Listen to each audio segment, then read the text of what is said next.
आइए आज आपको इस कोट के लिए pattern drafting and cutting, pattern से फैब्रिक की कटिंग और कॉलर की कटिंग सिखाते हैं। हम आगे बढ़े, आइए उससे पहले इस कोट की खासियत जान लेते हैं।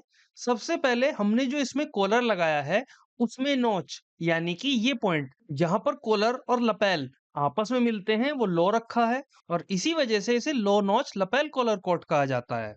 दूसरी खासियत है इसमें यूज किए गए डार्ट्स, जिनको हमने बस लाइन के समानांतर यानी कि पैरेलल रखा है।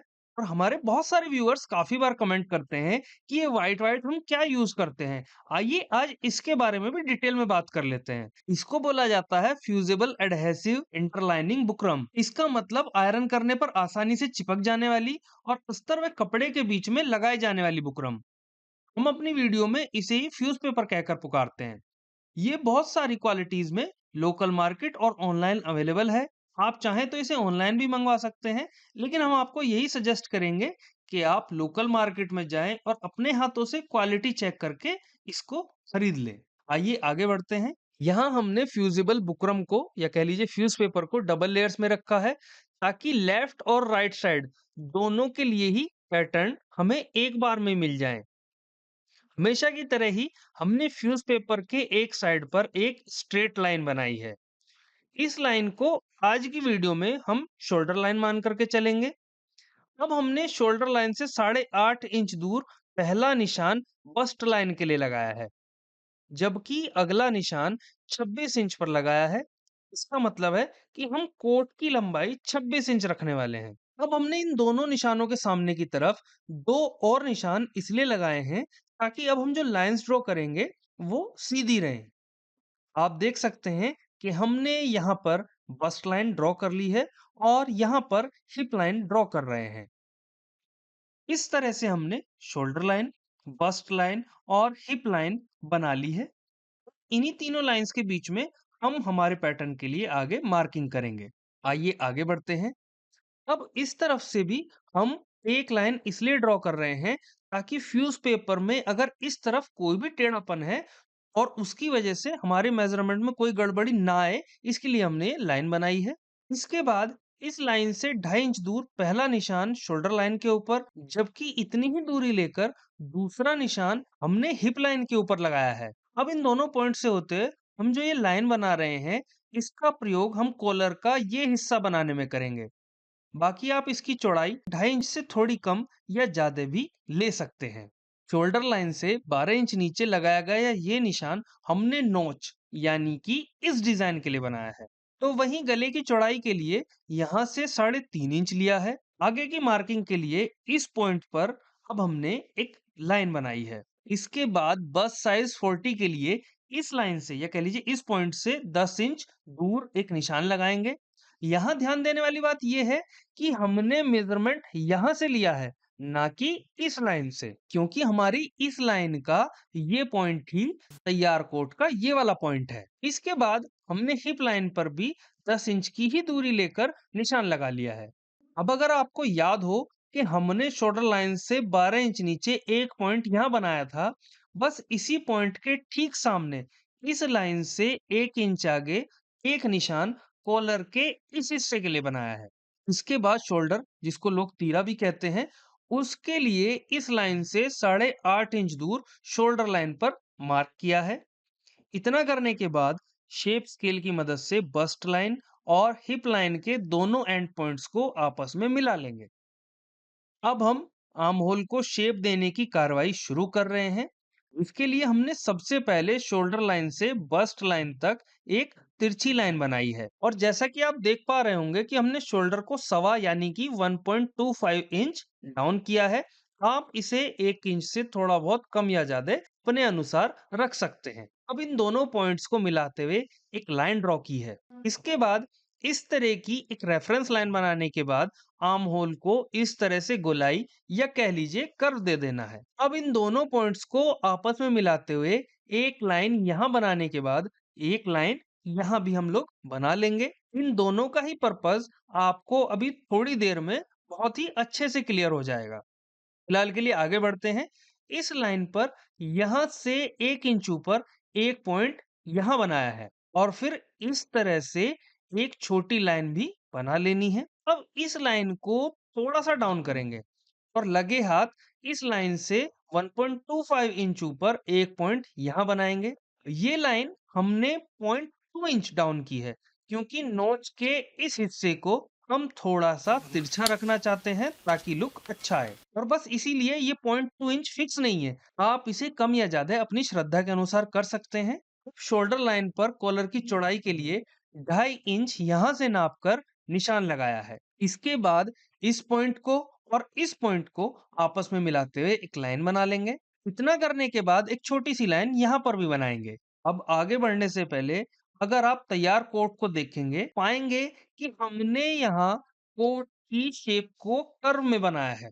आइए उसी के लिए आपको मार्किंग करके दिखाते हैं। इस लाइन से 4.5 इंच नीचे एक पॉइंट हमने यहाँ बना लिया है। इससे होते हुए एक लाइन ऐसे और दूसरी लाइन ऐसे बनाएंगे। इस पॉइंट को ब्रेक पॉइंट कहा जाएगा और तैयार कोट में वो वाला पॉइंट ये है जहां पर हमने बटन लगाया है। 1 इंच का मार्जिन ले रहे हैं और इसके ऊपर नीचे दोनों जगह निशान लगाए हैं। मार्जिन वाले दोनों पॉइंट्स को भी आपस में शेप स्केल की मदद से मिला लेंगे। आइए अब डार्ट के लिए मार्किंग करते हैं। सबसे पहले फर्स्ट लाइन से 3.5 इंच नीचे पहला निशान लगाया है और फिर यहाँ से 4 इंच दूर दूसरा निशान लगाया है। पहले तो इस तरह से एक लाइन बनाएंगे और फिर इस दूरी को आधा इंच नापकर एक लाइन और बना लेनी है। आप देख सकते हैं कि हमने जो ये डार्ट बनाया है उसका बेस केवल 1/2 इंच का है। आइए अब जो भी मार्किंग की है उससे होते हुए एक्स्ट्रा फ्यूज पेपर की कटिंग कर लेते हैं। जब तक हम ऐसा कर रहे हैं आप कृपया करके दो काम कर दीजिए। एक तो हमें मोटिवेट करने के लिए इस वीडियो को लाइक और चैनल को सब्सक्राइब कर दीजिए, और दूसरा अब तक की वीडियो में आपको जो जो पॉइंट थोड़ा भी समझ में नहीं आया है उसके बारे में कमेंट कर दीजिए ताकि अगली वीडियोस में हम उस पॉइंट को अच्छे से आपको समझा सकें। अब अगर आप नहीं बताएंगे तो भला कौन बताएगा, तो जल्दी से कमेंट कर दीजिए। बाकी यहाँ पर हम इस पैटर्न से वो हिस्सा भी काट कर निकाल रहे हैं जो हमने कॉलर के लिए बनाया था, क्योंकि कॉलर बनाने के लिए अलग से हिस्सा जोड़ा जाएगा जिसके बारे में वीडियो में हम आगे समझेंगे। इस तरह से फ्रंट पार्ट के लिए पैटर्न की कटिंग कंप्लीट हो चुकी है। अब इसी की मदद से आइए बैक पार्ट की ड्राफ्टिंग कटिंग करते हैं। यहाँ हमने फ्यूज पेपर को डबल लेयर्स में लेकर उसके ऊपर सामने का एक हिस्सा रख लिया है। अब अगर आपको ध्यान हो कि हमने फ्रंट पार्ट के पैटर्न की ड्राफ्टिंग के समय एक ये लाइन बनाई थी, बस बैक पैटर्न के मामले में इसी को हम सबसे पहले क्रिएट करेंगे और इस तरह से हमने एक लाइन ड्रॉ कर ली है।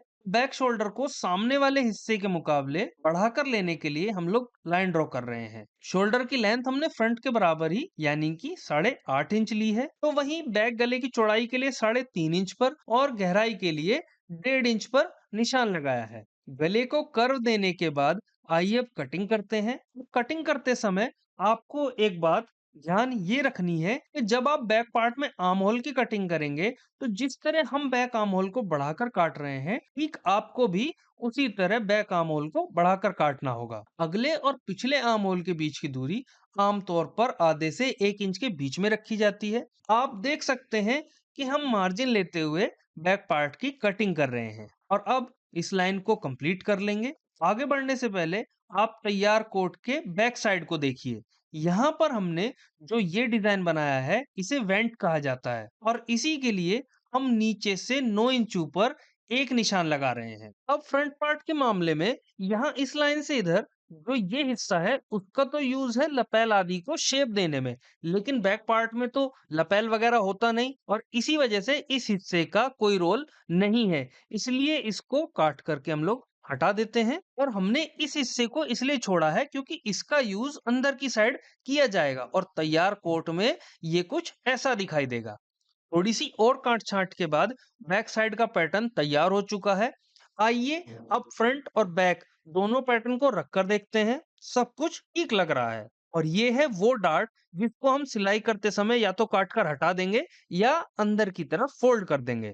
आगे बढ़ने से पहले बैक पैटर्न के इस पार्ट को भी कट कर लेते हैं। तो हमने ये फैब्रिक लिया है, आयरन से सेट करने के बाद अब हमने इसके ऊपर फ्रंट का एक पार्ट रखा है और आइए अब पैटर्न के अकॉर्डिंग कपड़े की कटिंग कर लेते हैं। और जब तक कटिंग हो रही है, आप तैयार कोट पर नजर डालिए। आप देख सकते हैं कि इतने हिस्से में हमने कपड़े का प्रयोग किया है, जबकि इससे अंदर की तरफ बाकी हिस्से में लाइनिंग यानी कि अस्तर लगाया है। इसीलिए आइए अब पहले इस हिस्से के लिए कटिंग करते हैं। ये बचा हुआ पीस है जिसको डबल लेयर्स में रखा गया है। इसके ऊपर अभी तैयार किए गए हिस्से को कुछ इस तरह से रखना है कि फ्यूज पेपर आपको दिखाई दे। फिर इस तरह से कपड़े की कटिंग कर लेनी है। आइए अब पिछले हिस्से के लिए कपड़े की कटिंग कर लेते हैं। इसके लिए हमने पिछले पैटर्न को लिया है और उसी के अनुसार कपड़े की कटिंग कर रहे हैं। इतना करने के बाद अब कपड़े की पिछली तरफ फ्यूज पेपर पेस्टिंग का काम भी कर लेना है और अब हम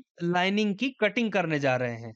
हमने दो परतों में सेंटून फैब्रिक लेकर उसके ऊपर पहले इस हिस्से को रखा है और फिर इस पार्ट को रखा है। ऐसा करने से हमें उस सटीक हिस्से के लिए लाइनिंग मिल जाएगी जितने के लिए हमें चाहिए। और काट-छाँट करने के बाद कोट के सामने वाले हिस्से के सभी पीसेस आपस में सिले जाने के लिए एकदम तैयार हैं। अब इसी तरीके से पिछले भाग के लिए भी लाइनिंग की कटिंग करने जा रहे हैं। इस तरह हमने कोट के चारों हिस्सों के लिए अस्तर की कटिंग पूरी कर ली है। सभी को आपस में सिलकर जोड़ लेंगे। आइए अब कोट में इस तरह का कॉलर कैसे लगाना है वो समझते हैं। देखिए, कॉलर को नापने के दो तरीके हैं।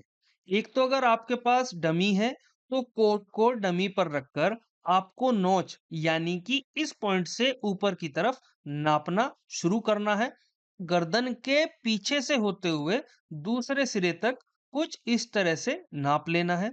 हमारे मामले में ये 32 इंचेस बन रही है। इसमें लगभग आधा आधा इंच सीम अलाउंस भी शामिल है। और अगर आपके पास डमी नहीं है तब आपको कोट को इस तरह से एक टेबल के ऊपर रखना होगा और फिर इन दोनों सिरों को ऐसे पकड़कर कोट को इस पोजीशन में रख लेना है। इसके बाद इस तरह से एक साइड से शुरू करते हुए दूसरे सिरे तक कर्व के अनुसार नाप लेंगे। आप देख सकते हैं कि दोनों ही तरीकों से नापने पर कॉलर की लंबाई एक समान प्राप्त हो रही है। अब हमने फ्यूज पेपर को डबल लेयर्स में एक बार फिर से लिया है और उसके ऊपर कोट को इस पोजीशन में रखा है। इस तरह से रखने पर कॉलर का लेआउट बनाने में हमें आसानी रहेगी। सबसे पहले हमने एक निशान नॉच वाले पॉइंट के लिए लगाया है और फिर कोट का सहारा लेकर कॉलर के लेआउट के लिए मार्किंग कर रहे हैं। इस पॉइंट तक मार्किंग करने के बाद अब इन दोनों हिस्सों के बीच की दूरी के लिए मार्किंग करते हैं। हमने ये दूरी 1.25 इंच रखी है, जबकि यहाँ पर कॉलर की चौड़ाई 3 इंच रखी है।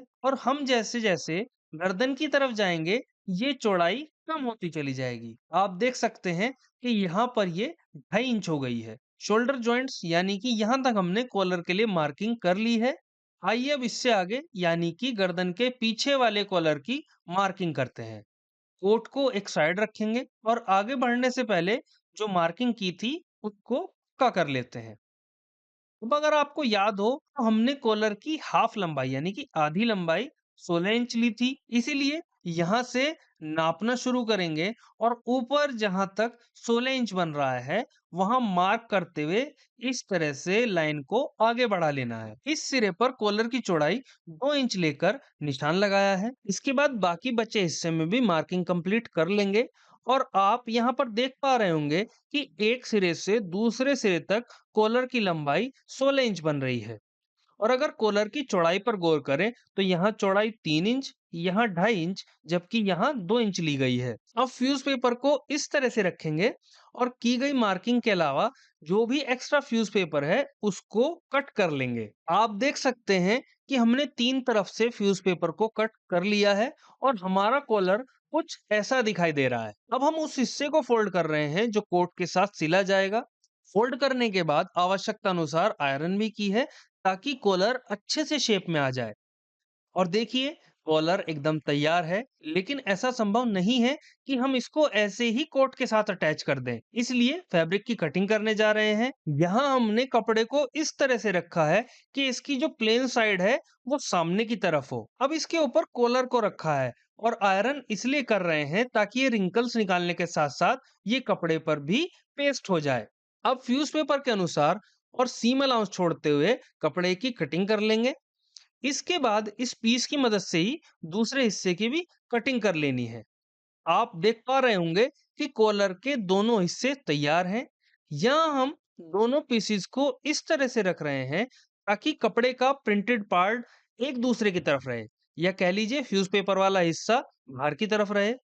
अब हमें केवल इतने हिस्से पर सिलाई लगानी है। आप देख सकते हैं कि हमने सिलाई लगा ली है और अब एक्स्ट्रा फैब्रिक को कट कर रहे हैं। काट छांट के बाद हमने आयरन की फिर से मदद ली है और अब हम कपड़े को पलट रहे हैं, और ऐसा करने से हमारा कॉलर कोट में लगाए जाने के लिए एकदम तैयार है। इसके अलावा हमने हमारे कोट में शोल्डर पैड्स भी लगाए हैं। इनके बारे में अगर आपको जानना है कमेंट कर देना। बाकी अभी के लिए बस इतना ही। मिलते हैं आपसे अगली वीडियो में।